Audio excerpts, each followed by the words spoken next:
Good morning, friends from St. Luke's. Well, today is Maundy Thursday. It's the beginning of the most holy 3-day period in our faith life. The fancy word for it is Triduum. It's Maundy Thursday, Good Friday, and then moves into Easter. There are so many different things for us to contemplate in Maundy Thursday. A few hours from now, we will all gather virtually together with other people from across the Episcopal Church in Colorado for worship. I hope you'll take a look at the daily devotional booklet that we've emailed home to you. It has some ideas for ways that you could sit either on your own, if you're on your own, or with your family at the table and bless food and observe Maundy Thursday. There are so many different things about Maundy Thursday that I find to be meaningful, and I thought that I would just take a few moments to share what's on my mind, what's resonating for me right now. Maundy Thursday is such an extraordinary day to observe. It's the day that we remember when Jesus sat with his friends at his Last Supper. It was a day that we say he instituted the Holy Eucharist, when he taught those words that we say at Eucharist and said, when you bless this bread and bless this wine together, I'll be with you. Which is extraordinary. Maundy, of course, is mandate. That's that word, mandate. Maundy, you can hear the similarity there. He mandates that we love one another. Jesus models love in this supper when he astonishes everybody by getting up from the table and tying a towel around his waist and then washing everyone's feet.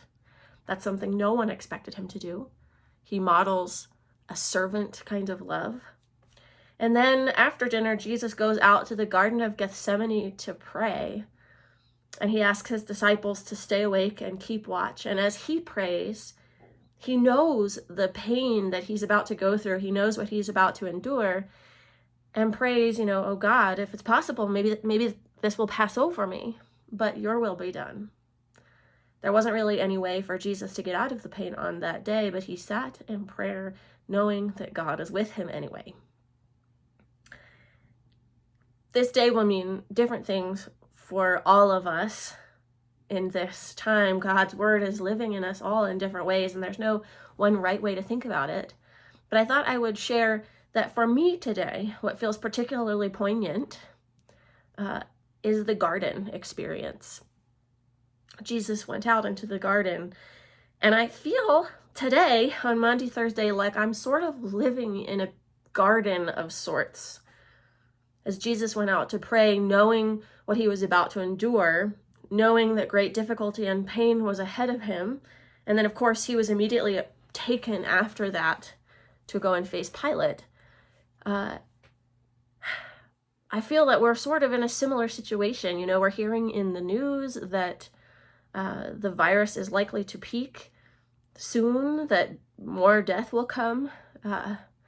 We don't know how deep the economic impact will be, but we know it will be deep. There's a lot of things, a lot of hardships we know we're going to have to endure.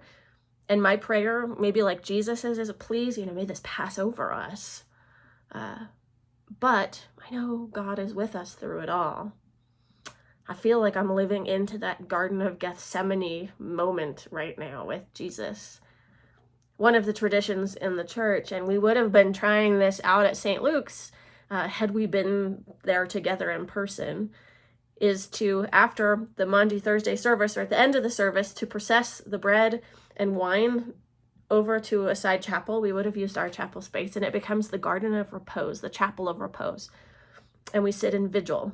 There are many Christians, and I've done this before, who will sit in vigil all night long, keeping watch with Jesus, as his disciples were asked to do. I can't guarantee that I can stay out in my garden for long tonight, given that we have small children who will be squealing. We looked at the weather forecast and thought maybe we should camp out tonight, and it's a little too cold for that. But one way or another, I'm going to find some time when night falls to go out in my backyard, and maybe I'll light a candle or smell some flowers, and I'm going to sit in vigil on my own. I'll sit in vigil praying in the presence of God, because I know God is present with me and with all of us. Praying in anticipation of what is coming in our world and knowing that God is with me forever. So friends of St. Luke's, I invite you to spend a bit of time on your own and to look at the daily devotionals and join in online digital worship. Read the story of the night before Jesus' death on your own and pray, how does it connect with you today?